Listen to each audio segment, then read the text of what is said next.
Green media অ্যাসোসিয়েশনের সম্মানিত সভাপতি এবং সাধারণ সম্পাদক এবং বরেণ্য সাংবাদিকবৃন্দ, আসসালামু আলাইকুম। তো আমি প্রথমেই আপনাদেরকে শুভেচ্ছা জানাচ্ছি যে আপনারা আপনাদের একটি কার্যালয় উদ্বোধন করেছেন, সেটা ছোট পরিসরেই হোক, আস্তে আস্তে আপনাদের পরিসর আরও বড় হবে সেই প্রত্যাশা করছি। আর বরেণ্য সাংবাদিক যারা আছেন, সিনিয়র সাংবাদিক যারা আছেন, তারা অনেক মূল্যবান কথা বলেছেন। আমিও আমার দিক থেকে ছোট দু একটি কথা বলতে চাই। সেটি হচ্ছে যে আপনারা যারা সাংবাদিক আছেন তাদের কিন্তু সমাজের প্রতি একটা দায়িত্ব আছে। আপনারা সমাজের একটি দর্পণ হিসেবে কাজ করেন। দেখা যাচ্ছে যে আমাদের সমাজে কিন্তু আসলে অস্থিরতা অনেক বেড়ে গেছে। আপনারা যে কাপাসিয়ার একটা ঘটনা জানেন, আমাদের 2 দিন আগে দেলদুয়ারেও একটা ঘটনা ঘটেছে। তো হত্যা, সহিংসতা এগুলো আসলে বেড়েই চলেছে। এগুলো আমাদের আসলে মানসিক অস্থিরতার একটা বহিঃপ্রকাশ, যেটা আমাদের সমাজে প্রকাশ পাচ্ছে। আপনারা সাংবাদিকরা আপনাদের লেখনীর মাধ্যমে, আপনাদের বক্তব্যের মাধ্যমে আমাদের সমাজের যে অস্থির মনস্তত্ত্ব, মানুষের যে মানসিক অস্থিরতা, সেগুলোকে স্পর্শ করার চেষ্টা করবেন।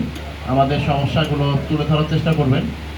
আমাদের যারা প্রশাসনে আমরা আছি তাদের, যারা সরকারে আছে, রাজনীতি যারা করছেন তাদের সমালোচনা করবেন। একই সাথে আমাদের প্রশাসন, রাজনীতিবিদ, সরকারের ভালো কাজগুলো আপনারা তুলে ধরবেন। প্রিন্ট মিডিয়া অ্যাসোসিয়েশন কার্যালয়ে আজকে এই নতুন যে কার্যালয় উদ্বোধন করছে, তা আমি প্রিন্ট মিডিয়া অ্যাসোসিয়েশনকে শুভেচ্ছা জানাচ্ছি এবং প্রিন্ট মিডিয়া অ্যাসোসিয়েশনের উত্তরোত্তর সাফল্য এবং সমৃদ্ধি কামনা করছি। ধন্যবাদ সবাইকে। প্রিন্ট মিডিয়া অ্যাসোসিয়েশন কার্যালয়ের আজকের এই উদ্বোধনী অনুষ্ঠানে আমাদের মাঝে উপস্থিত রয়েছেন অতিরিক্ত জেলা প্রশাসক, অতিরিক্ত পুলিশ সুপার, আমাদের টাঙ্গাইলের সর্বজন পরিচিত বরেণ্য শ্রদ্ধেয় সাংবাদিকবৃন্দ এবং আমার সামনে উপবিষ্ট সাংবাদিক ভাইয়েরা, আসসালামু আলাইকুম। আসলে কার্যালয় উদ্বোধন প্রিন্ট মিডিয়ার এখানে হচ্ছে। আমি প্রথমেই এই কার্যালয় উদ্বোধনে যখন আমাকে বলা হয়েছিল, আমি প্রথমে একটু চিন্তা করেছিলাম যে এটা কোথার থেকে কোন দিকে যাবে। এখানে আমি সরাসরি বলি, আমাদের সিনিয়র সাংবাদিকরা আছেন, আমরাও দীর্ঘদিন ছাত্র জীবন থেকে টাঙ্গাইলে রাজনীতি করি, ওনারা আমাদের অত্যন্ত শ্রদ্ধেয় ব্যক্তিত্ব। আমি যেটা মনে করি যে অনেক পরে আমি সিদ্ধান্ত নিয়েছি যে হ্যাঁ যাব। বিষয়টা হলো যে সাংবাদিকদের মধ্যে প্রিন্ট মিডিয়া একটা অ্যাসোসিয়েশন থাকতে পারে, ইলেকট্রনিক্স মিডিয়ার একটা কমিটি আছে, অ্যাসোসিয়েশন থাকতে পারে, ঢাকায়ও যেমন ইউনিটি আছে, এই কয়েকটা আছে, কিন্তু প্রেস ক্লাব একটাই।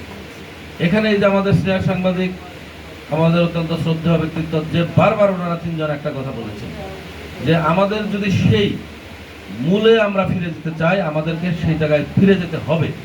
সেটা শুধু সাংবাদিকদের ফিরে যেতে হবে বললে ভুল হবে। ফিরে যেতে হবে রাজনীতিবিদদের, ফিরে যেতে হবে প্রশাসনের, ফিরে যেতে হবে পুলিশের, এবং ফিরে যেতে হবে বাংলাদেশের মানুষের।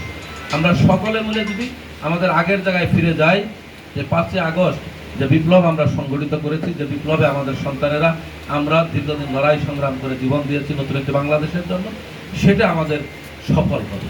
এখানকার করে থাকতে পারে, কিন্তু প্রেস ক্লাবের সঠিক নেতৃত্বের জন্য টাঙ্গাইলের প্রেস ক্লাব একটা ঐতিহ্যবাহী প্রেস ক্লাব, এই দিক থেকে থাকে আপনারা সেটা অ্যাড্রেস করবেন, সেদিকে আমাদের যতটুকু প্রয়োজন হবে, প্রশাসন আছে।